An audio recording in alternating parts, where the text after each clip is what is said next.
can't hear. Yes, it was actually. I don't know where it came from. I know my mother adored the cinema and plays, and she was a chameleon herself with characters. But I don't know if anyone in my family has ever done anything like this before. I just always wanted to do it, from being a fairy at the bottom of the garden. I always wanted to be someone else. I always felt much comfier being someone else.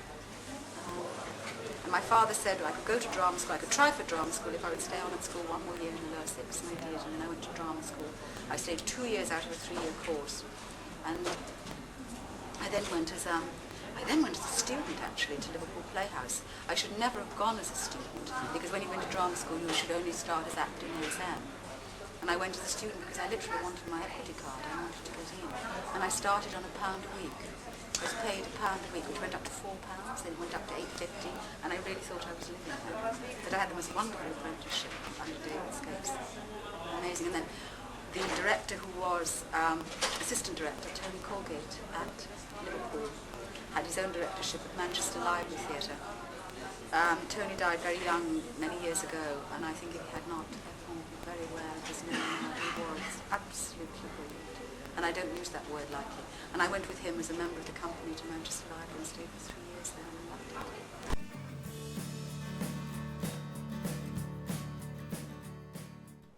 Yes, I did. I didn't realise that I could be up for it. I mean, I'd done theatre and I'd done television, but no one knew my name or anything. And all of a sudden Michael Millward was asking me to audition for, there were only about 4 of us for this character, and I thought, oh gosh, this is amazing. I didn't get it, Michelle de Treese got it, but as a consolation prize, I was said, would I like to be in an episode? Well, I don't, who was I to say no? I was delighted to be asked to do anything. So that is what was shown so many times. And it was just after that I was offered Sarah Jane Smith, so if I had done that, I would not have done Doctor Who. It's amazing how it goes.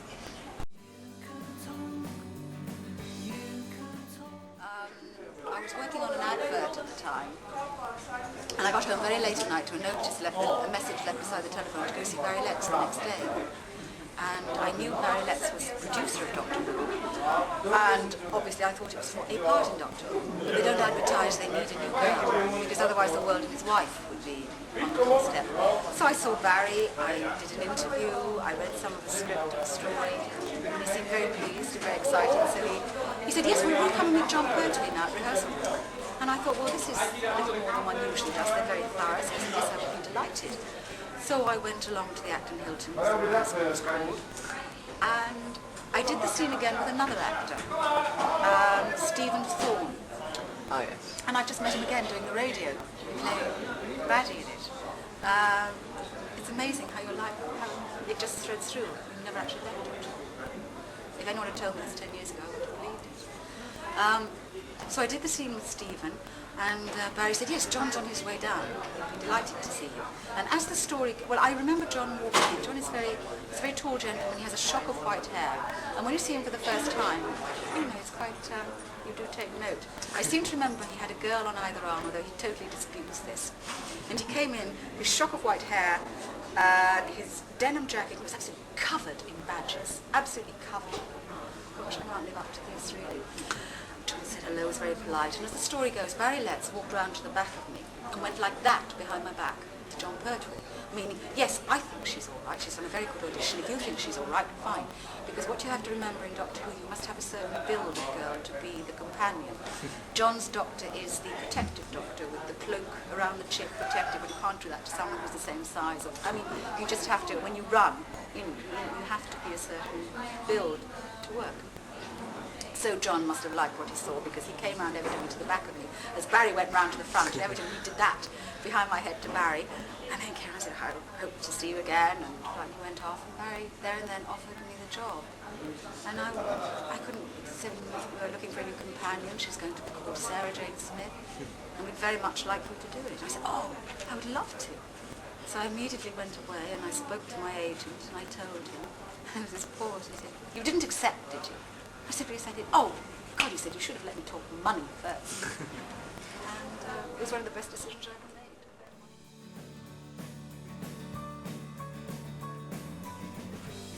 studio when he came to be superimposed, one doctor on another with John.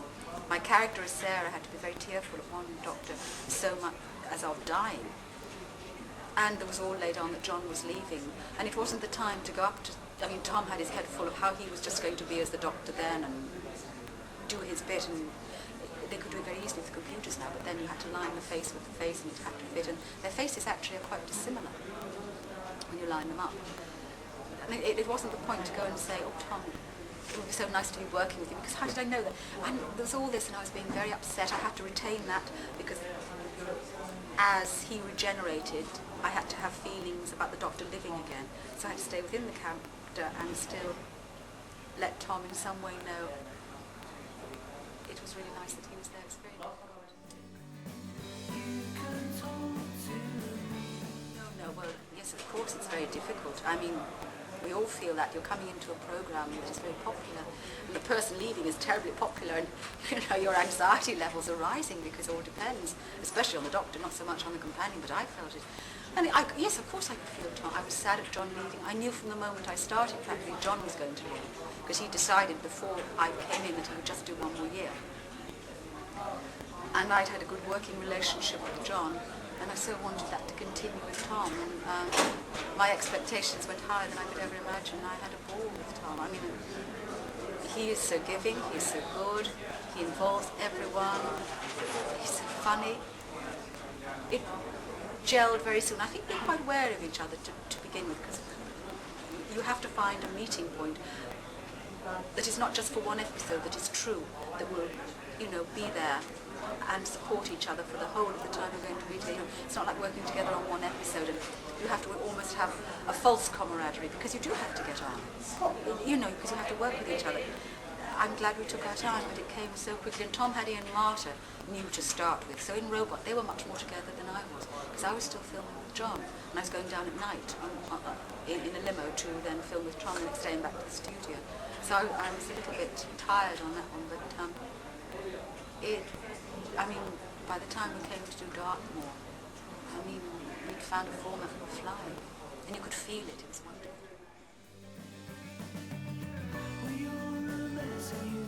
Well, in a way, that's for you to say. Not me. It was the same reaction. It was the same format every week. The difficulty is, and was trying to make it different. How I tried to be honest with myself about that was, we used to talk about this, Tom and I, that this word about best friends, it's such a simple word, it's very naive, but it's wonderful to have a best friend. And I used to say, the doctor is my best friend. What wouldn't you do for your best friend? You would do anything. It wouldn't matter if every week you fell down a hole and got tied to a railway line. If you thought that was going to save the life of your best friend, you would do it. And that's how I used to manage to think, okay, I'm shot at again this week, but I'm doing this as well. Because you have a format, and that's the format that works. It was my decision, and I'm so glad. I loved Sarah so much, and I realised that there would come a point when I would actually be asked to leave, and I didn't want that to happen. I thought, I want to make the running, I want to do this myself. I had nowhere to go, and I thought, I actually have come to the end of what I think I can do with Sarah. And I thought, I don't want to start complaining. And Philip had been with as producer then, Philip Hinchcliffe, and been so supportive, and he made me feel so good because he was so complimentary about my work. But I knew that I had not been his choice for girl. Now, there comes a time when you know that a producer is wanting to put his stamp on in everything. And I knew he would want a different kind of girl. I cannot handle being asked to leave. I can't. I'm going to go, and I'm going to do it on my terms. And I went and I told them, and they didn't say no. So I knew at some point, 2 months, 3 months, it was there. And I said, look, I don't think it's about, I don't want a story about Sarah leaving. I don't want her married off. I don't want her killed. It's boring. Please, can I have a story about Doctor Who? And can I just go at the end? I love as a viewer, as a member of an audience, to actually watch something and not know what's going to happen. And I don't think Doctor Who is about the assistant leaving anyway. I said, can I have a wonderful adventure with a director I really get on with, I got on with all of them, with someone who's fun. And can I then just go and say, I'm sick of this, I don't want to do this, that, shot her anymore, I had it. Can we have a little bit of angst and a little bit of bad temper, and can I just leave? And to his discredited.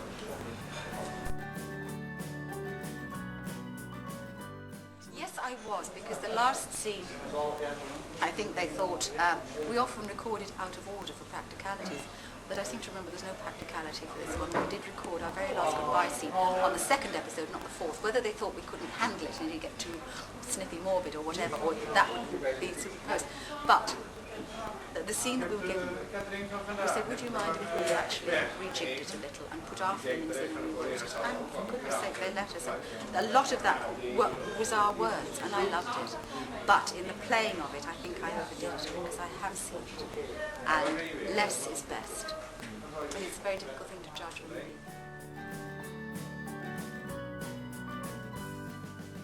I didn't know how popular we were till I left. I used to go to work, and it was so nice to be in something where you were there for a long time. Getting a paycheck every week, minimal though it was, but I don't knock it. We were called into the office by Philip Hinchcliffe one day, and he was dancing on the table, saying, 18 million! Look at this top, look at this, 18. And I thought, oh, this isn't that nice. I had no idea. I had no idea what that meant.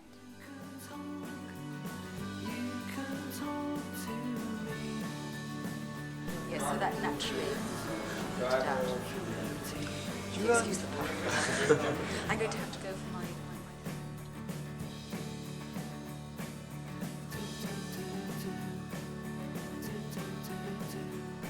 You rotter! You rotter!